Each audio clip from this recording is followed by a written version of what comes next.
Episode 18 గురించి మాట్లాడదా. Starting మన ఓదార్పు స్టార్ వచ్చిండు. అసలు ఏంటి బ్రో నీ బాధ? ఎప్పుడు ఏడుస్తున్నారు, ఏం చేస్తున్నారు, ఎవరు నడుస్తున్నారా? ఇది నా నీ డ్యూటీ. నువ్వు అసలు బిగ్ బాస్ కి ఎందుకు వెళ్ళావు బ్రో? నీకన్నా చిరాకు అనిపించట్లేదు ఏంటండి గారు? నాకు అర్థం కావట్లేదు. అక్కడ క్లియర్ కట్ గా ప్రియా గారు పోయి బజార్ ప్రెస్ చేసేసారు కదా. సంజనకి ఎందుకు ఇచ్చినావు? టేబుల్ పైన చేయబెట్టింది. ఆయన నువ్వు సంజనకి ఎందుకు ఇచ్చినావు? అచ్చా ప్రియా అయితే అర్థం చేసుకుంటదిలే, ఏం కాదు ఒక్కసారి ఇవ్వకపోయినా. సంజనకి ఇచ్చినావు అనుకో, మొత్తం సెలబ్రిటీస్ దాంట్లో మంచి నేమ్ వస్తుంది, నాకు కొంచెం పాజిటివ్ వస్తుంది వాళ్ళ దగ్గర అనేసి అనుకున్నావా?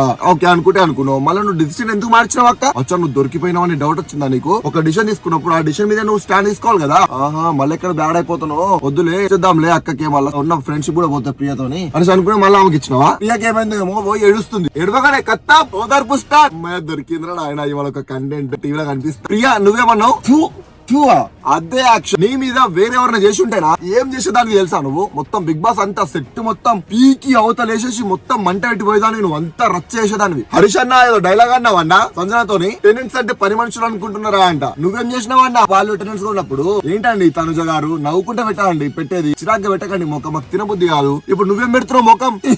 తినండి తినండి అని పెడుతున్నావా? సుమన్ అన్న బిగ్ బాస్ లోపల పిలిచినప్పుడు ఎంత మంచిగా అడిగింది తెలుసా? బ్యాటరీ ఎంత పెరుగుతుంది బిగ్ బాస్ అంటే సంజన గారికి కూడా హెల్ప్ అయిద్దేమో అనే ఇంటెన్షన్ తోని ఎంత పెరిగిద్ది అనేసి అడిగిండు. అండ్ భరణి గారిని ఒప్పించిన విధానం ముందు చూసిరా? బిగ్ బాస్ చెప్పిండు ఎట్లా మీరు ఏమని వేసి భరణి గారిని బాక్స్ ఓపెన్ చేయండి అని చెప్పి చెప్పిండు కదా. ఏదో ఒకటి అబద్ధం ఆడి ఈ ఓపెన్ చేస్తే నీ 3 weeks ఇమ్యూనిటీ ఇస్తాడంట బిగ్ బాస్ నీకు. ఇలాంటి అబద్ధాలు ఆడేసి ఓపెన్ చేయించేవాళ్ళు. కాకపోతే ఇక్కడ సుమన్ ఏం చేసిండు, ఉన్నది ఉన్నట్టు భరణి అని చెప్పిండు. చెప్పిన వెంటనే వాళ్ళకి హెల్ప్ అయింది కదా, వాళ్ళ ఫ్యామిలీ నుంచి ఏదైనా ఇంపార్టెంట్ వస్తుందేమో అని చెప్పేసి ఒక ఇంటెన్షన్ తోని బాక్స్ ఓపెన్ చేసేసిండు. నాకైతే మస్తు నచ్చింది. సుమన్ అన్న వెళ్ళి కాల్ మొక్కిని చూసిర్రా, నాకైతే మస్తు అంటే మస్తు నచ్చింది. సుమన్ అన్న చాలా అంటే చాలా మంచోడు. ఎందుకంటే దగ్గరగా 300 పైన సినిమాలు తీసిండు ఆయన. యాటిట్యూడ్ అనేది కనిపించలేదు. అందరితో మంచిగా ఉంటున్నాడు. నిజంగా చెప్తున్నా చాలా చాలా చాలా మంచి. Immunity task Bigg Boss explain చేస్తున్నప్పుడు శ్రీజ అక్క ఎంత ఓవర్ కాన్ఫిడెన్స్, వీళ్ళతో నాకు పోట వీళ్ళేంటి అనే ఆమె ఎక్స్ప్రెషన్ పెట్టింది అనేసి నాకు అనిపించింది. సంచన గారు ఏంటండి మీరు సంచాలకు ఉన్నప్పుడు ఆ రీతు బాల్ తీసుకుంటున్నప్పుడు బాడీ వెయిట్ పెట్టకండి అంట. బాడీ వెయిట్ పెట్టకుండా ఎట్లా తీసుకుంటారు?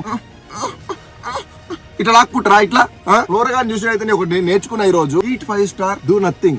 వాళ్ళు కొట్టుకుంటుర్రా నాయన. ఏమో పోయి చక్క పోయి బాల్ తీసుకొని పోయి పెట్టేసి వస్తుంది. ప్రియా అసలు నీ బాధ నాకు అర్థం కావట్లేదు. వాళ్ళు ఆడుతున్న వాళ్ళు ఏదో ఆడుకుంటారు లోపల, నువ్వు బయట నుంచి వాళ్ళెందుకు నువ్వు గెలుపుతున్నావు? అసలు నువ్వు ఎందుకు మాట్లాడుతున్నావు మధ్యలో? అసలు నీ ప్రాబ్లం ఏంది అక్క? శ్రీజ గెలిచింది అనుకో నీకు ఇమ్యూనిటీ ఇస్తుందని చెప్పా. అండ్ ఇంకోటి నువ్వేం చేస్తున్నావు? నీకు చేతనైతే నువ్వు ఆడు, లేకపోతే చక్కగా పోయి కూర్చో. నువ్వు నిజంగా బిగ్ బాస్ కి నువ్వు ప్రూవ్ చేసుకుందామని వస్తే నీ ఎంత నువ్వు ఆడి నువ్వు గెలువు. ఫ్లోరా గారు బాల్ వేసి పడ్డ వెంటనే నాట్ బ్యాడ్ ఇమ్యూనిటీ టాస్క్ లో రీతు గారు ఆడిన విధానం నేను చెప్తున్నా నెక్స్ట్ లెవెల్ అంటే నెక్స్ట్ లెవెల్ ఆడింది. Well deserved.